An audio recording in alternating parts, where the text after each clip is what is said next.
What if I told you the US military wrote a plan to defend the world from zombies?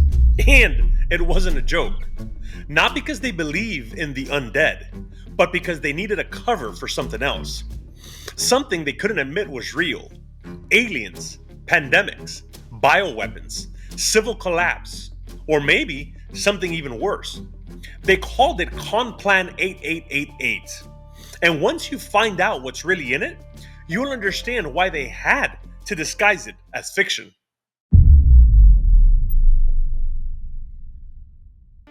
In 2011, a classified military plan leaked online. Official, stamped, detailed, straight out of US Strategic Command. The title? ConPlan 8888. Counter Zombie Dominance. Yeah, zombies. But the deeper you dig, the less funny it gets. This wasn't just a thought experiment. It wasn't a training manual. It was a blueprint for surviving total societal collapse without ever admitting collapse was even on the table.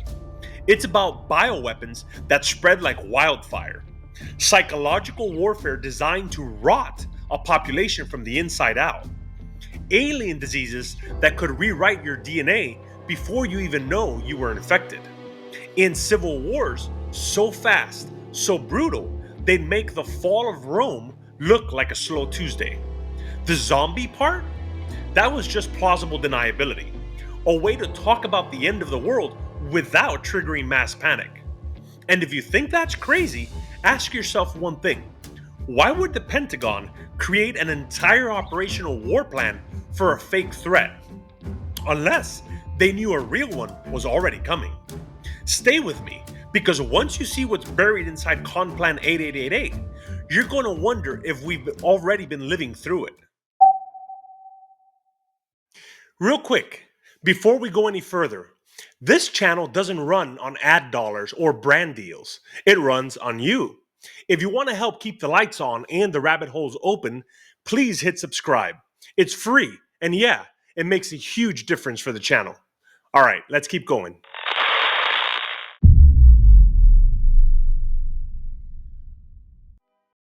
You know how sometimes the government jokes about stuff, and somehow it's way too specific to actually be funny? Yeah, that's ConPlan 8888. At first glance, it looked like a prank, a classified Pentagon document about battling zombies. The internet cracked up. Reporters made jokes. Nobody took it seriously.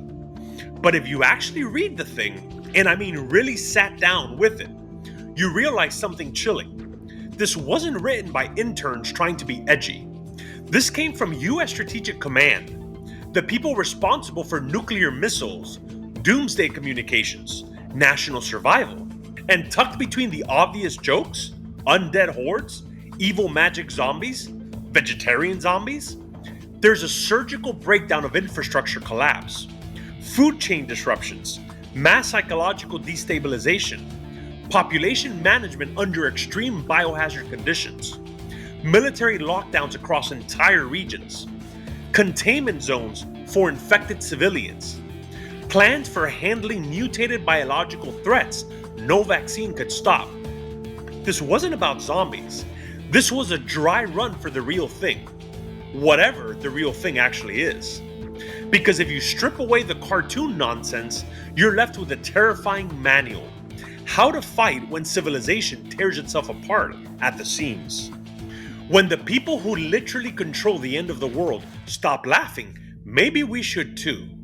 And once you see it from that angle, you realize ConPlan 8888 wasn't just a training exercise, it was a warning, and nobody listened.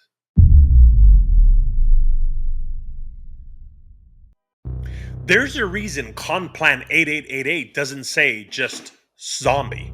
It breaks them into categories, and I swear to you, each one is worse than the last. We start with pathogenic zombies.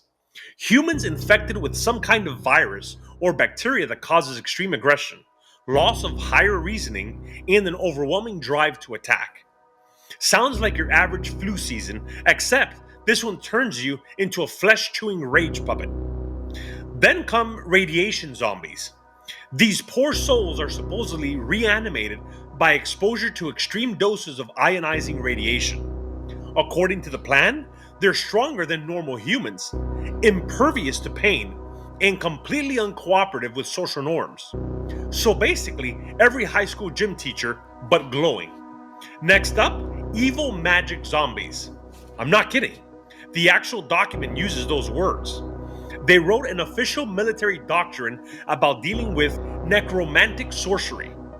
ConPlan 8888 refers to this scenario as involving occult experimentation, which opens the door to black site rituals, forbidden cults, and maybe a few guys in robes chanting next to a Pentagon war room.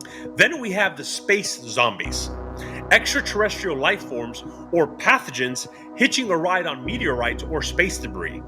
This isn't just a what if. NASA and DARPA have published real concern about exocontamination from returning missions.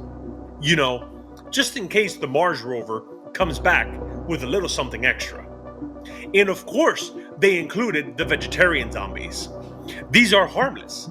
They only eat plants, but the document still lists containment procedures because you never know when your spinach wants revenge. So yeah, not just Night of the Living Dead. This is full spectrum, interdimensional, necroradiological biothreat chess. And the US military isn't laughing. They built kill boxes for each scenario. They have detailed response protocols for hypothetical corpses possessed by hell magic. But if a sinkhole swallows a town, hope you brought duct tape. The question now isn't how many types of zombies they imagined. It's why they felt the need to prepare for them all.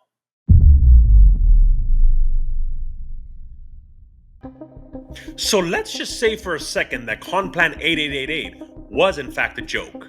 Cool. Now explain why it includes the entire framework for martial law, national quarantine zones, infrastructure shutdown protocols, and strategic triage of civilian populations. Because this joke goes way beyond the few zombie memes and a funny PowerPoint. It includes detailed operational breakdowns for mass casualty events, displacement scenarios, and something called counter-zombie dominance operations. That's right. They gamed out what happens when the zombies win. And then there's the FEMA regional logistics. The plan assigns specific sectors across the continental US, details how to move food, water, and fuel under catastrophic failure conditions, and even includes messaging strategies for calming the public when you're herding them into containment zones. You know, like a joke. They mapped out kill chains, civilian holding grids, and rules of engagement for domestic military operations. You think a bunch of bored officers on a base somewhere are casually workshopping the breakdown of civil liberties for laughs? And that's the real kicker, because what if ConPlan 8888 was never about zombies at all? What if the zombie angle was just enough plausible deniability to hide the real intention? Wargaming, total societal failure. The kind of scenario where the power grid doesn't come back online, where interstate highways become supply arteries for military convoys, where every major city gets divided into zones, secure, contested, and lost. And this fictional scenario also just happens to train them on how to manage domestic insurgencies, rogue citizen enclaves, and media control during mass panic. So I'll ask again, if it's just a joke, why all this? Here's the thing about ConPlan 8888. Once you scratch past the word zombie, you start finding terms like pathogenic vectors, contagion phase thresholds, and human behavioral degradation metrics. That doesn't sound like a Night of the Living Dead problem. That sounds like a real-world biosecurity protocol written for an outbreak that destroys society from the inside out. This plan doesn't spend much time on traditional undead lore. It focuses on viral replication speed, neurological symptom timelines, and population compliance curves. In plain English, how long until people stop acting human, and how do you control them when they do? What we're looking at here might be less zombie apocalypse and more behavioral collapse pandemic, something that spreads fast, changes how people think and act, and makes mass violence predictable. Not fantasy, not folklore, modeled. And guess what? The same year this plan was drafted, in 2011, DARPA began ramping up funding into neurological control interfaces, emergency brainwave suppression tech, and behavior prediction algorithms based on mass stress events. Not a coincidence. And here's where it gets worse, because they even simulate civilian resistance networks, modeled off social media trends and location tracking. They're not just prepping for sick bodies, they're prepping for sick ideas. People who stop listening to the narrative, people who start acting differently, people who, to them, become unpredictable, unstable, unhuman. And in that light, zombies are just code for those we can no longer control, which makes you wonder who's infected and who's just awake.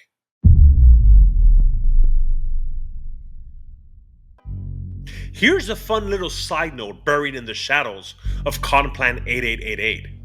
While the Pentagon was pretending to run zombie drills, DARPA, the Defense Advanced Research Projects Agency, was busy throwing billions into research that sounds like how to build the perfect programmable human. We're talking about biotech programs designed to modulate behavior under stress, viral agents meant to calibrate cognitive function, and even nanomachines proposed to interact with neural signals, raising ethical concerns about behavioral modification without awareness. Yes, seriously, that's not science fiction, that's funded. And it gets stranger. In 2011, the same year ConPlan 8888 was created, DARPA launched a program called Living Foundries, aimed at hacking biology to design custom organisms from the ground up. Not cure them, design them. Pathogens, infections, symbiotes, and anything. You think the military's afraid of zombies? No. They're interested in them, in how behavior unravels, in what triggers a mind to lose control. Because if they can map it, they can mimic it. Now, add in DARPA's Insect Allies project, a real initiative to use virus-carrying bugs to spread genetic traits through plants in a target zone. But the tech is dual use. If you can deliver gene-editing viruses to a cornfield, what stops you from doing it to a population? And then there's Safe Genes, another DARPA-backed initiative to control gene drives in a population. They say it's for safety, but the research shows clear potential for turning off genetic expressions in real time. You know, like, hey, let's remove your fear response today. So when we look at ConPlan 8888, now, with its weirdly specific plans for cognitive destabilization, non-physical infection, and behavioral transformation zones, it starts to look a lot like a translation manual, a way to code for the outcomes they want while keeping the public distracted with pop culture undead metaphors. Folks, this isn't about zombies. This is about rewriting people in thought, in emotion, in behavior.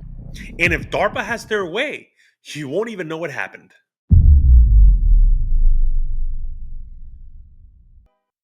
So let's get totally weird here. In the decades before ConPlan 8888 was declassified, the zombie genre didn't just get popular, it exploded. Not gradually, not naturally, but all at once, like someone flipped a switch and decided The Walking Dead were going to be our national mythos. You got Night of the Living Dead, then 28 Days Later, then The Walking Dead, World War Z, Resident Evil, Black Summer, Train to Busan, Z Nation, and an entire industry pumping out undead chaos across games like Call of Duty, shows, books, even CDC guides. Now ask yourself this, why? Why did zombies go from niche horror to mainstream comfort food for mass death scenarios? Well, because it wasn't just for fun, it was conditioning. You see, zombies are the perfect metaphor for collapse. A society shredded overnight, a loss of order, of trust, of logic. And who survives? Not the kind, not the smart, the prepared, the obedient, the ruthless. It's a genre that trains us to expect breakdown, and more importantly, to accept it. And the messaging gets even darker. Zombie fiction teaches us that other people are dangerous, that help isn't coming, and that survival justifies anything. It's not just about surviving the virus, it's about celebrating a world where the rules are gone. No more laws, no more empathy, just tribalism, violence, and distrust. That's not just horror, that's social programming. And here's where it gets surgical. When ConPlan 8888 was written in 2011, the Department of Defense literally referenced pop culture in its justification. They called zombies a fun and engaging way to think about complex threat scenarios. So let me get this straight. The military uses pop culture to train itself, and then pop culture trains us in return. Sounds less like experiment and more like feedback loop. And if you're thinking, well, that's a stretch, just remember, the CDC literally made a zombie preparedness campaign. I'm not kidding. They published it, promoted it, plastered it across schools and social media, all under the guise of emergency awareness. Pretty cute, right? Except it blurs the line between real-world readiness and fictional trauma. And once that line's gone, anything's possible. So ask yourself, when the next crisis hits, will you question it? Or will you just grab your bug-out bag and assume the end has finally arrived? That's the power of predictive programming. It doesn't teach you to resist collapse. It teaches you to expect it. And when you expect it, you won't fight back.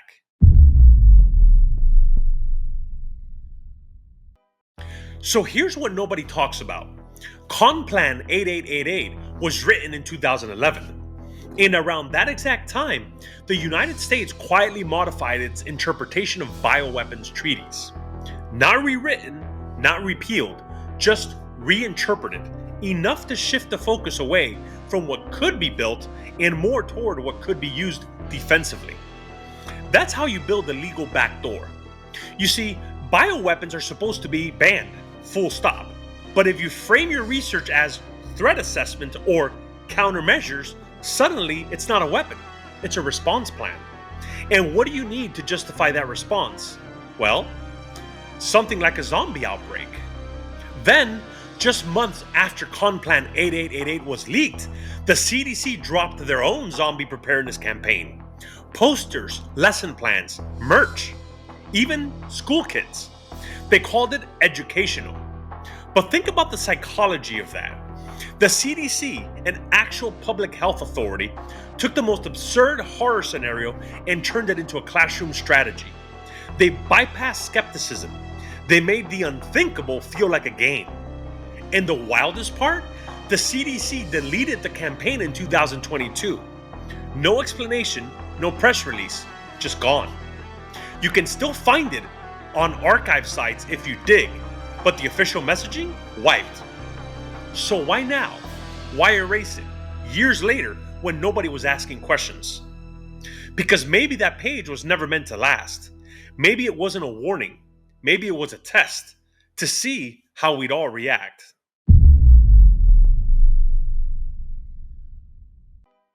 You don't spend government resources, rewrite legal definitions, simulate mass societal collapse, map FEMA control zones, and embed psychological triggers into pop culture just for fun. You do it because you're preparing for something. And maybe it's not zombies. Maybe it's the day they lose control. Because ConPlan 8888 wasn't a joke. It was a dress rehearsal. A scenario so outrageous, so absurd, that no one would take it seriously, even when the instructions were right in front of them. That's the genius of it. Hide your real playbook inside a punchline. Condition people to treat collapse like fiction. And if the system ever breaks, if a virus hits, if chaos spreads, if civil obedience collapses, they don't have to roll out a plan. it's already in motion. Because the world you're living in was shaped by that mindset. Survival of the most prepared, normalization of lockdowns, triage, and tri state control zones. And most terrifying of all, a population that's been psychologically conditioned to turn on each other, distrust authority, and accept the breakdown of civilization is inevitable. That's the real contagion. It's not biological, it's behavioral. It's the loss of questioning, of reasoning, of compassion. And once that spreads far enough, you don't need monsters. You've already built them. So if you're still thinking this was just satire, ask yourself one last thing. What's the difference between a hypothetical and a system built to enforce it? Because ConPlan 8888 didn't warn us, it trained us. And by the time we realized it, it was already too late.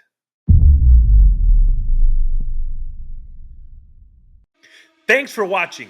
I'm Ralph, that's Wendell, still convinced this whole thing is a government experiment, and you've just survived another episode of Divergent Files. If your brain's still intact and you want more deep dives into the stuff they'd rather you ignore, hit like, subscribe, and give the algorithm gods a reason to stop shadow banning us.